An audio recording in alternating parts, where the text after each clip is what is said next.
Après avoir exigé le devoir de vérité sur l'assassinat de leur fils et refusé son inhumation, l'affaire Bruno Mbulubeka est loin de trouver son épilogue.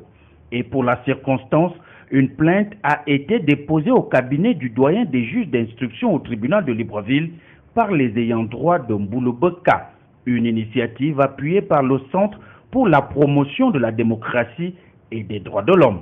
Sur le fond de la plainte, l'avocat qui a cité dans ce document les sieurs Ali Bongo Ndimba, Daniel Onaondo, Ernest Umpoe Piga, Guy Bertrand Mapangu, Jean-Claude Elaye Koga, Roch Onganga, Jean Ekwa et Alioune Djibril Baba comme représentants de l'État gabonais poursuit celui-ci sur le seul plan de la violation des droits de l'homme de Mbulubeka.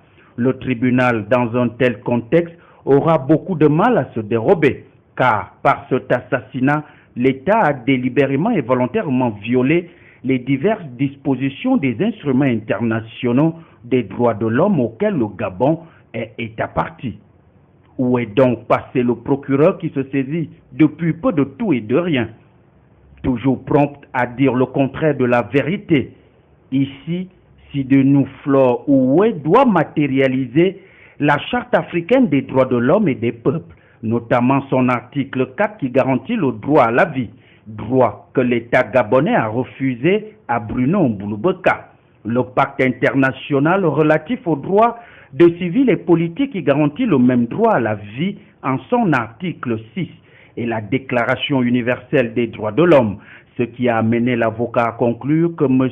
Mbulubeka a droit à une égale protection de la loi prévue par l'article 3 de la Charte. Sur la forme, l'avocat a choisi de passer par le juge d'instruction réputé pour son indépendance vis-à-vis du ministère de la Justice, ce qui n'est pas le cas du parquet qui représente l'État au sein du pouvoir judiciaire. L'État étant accusé d'avoir commis ce crime, l'avocat estime que seul un juge d'instruction est capable d'ouvrir une enquête efficace afin de déterminer les circonstances dans lesquelles est intervenu l'assassinat de Mbulubeka par les autorités gabonaises, de veiller à ce que les auteurs de cet assassinat soient formellement identifiés, poursuivis et condamnés. Enfin, Maître Paulette Oyanundo n'a pas voulu aborder la question des réparations. Le tribunal appréciera, mais la vie n'a pas de prix. L'État qui a assassiné Bruno Mbulubeka devra s'attendre à payer ce prix-là.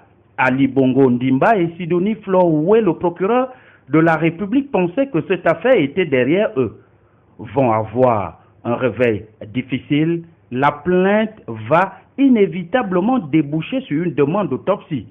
Celle-ci, la vraie, comme n'a cessé de le dire l'avocat de la famille, sera réalisée par un médecin de leur choix, de préférence étranger.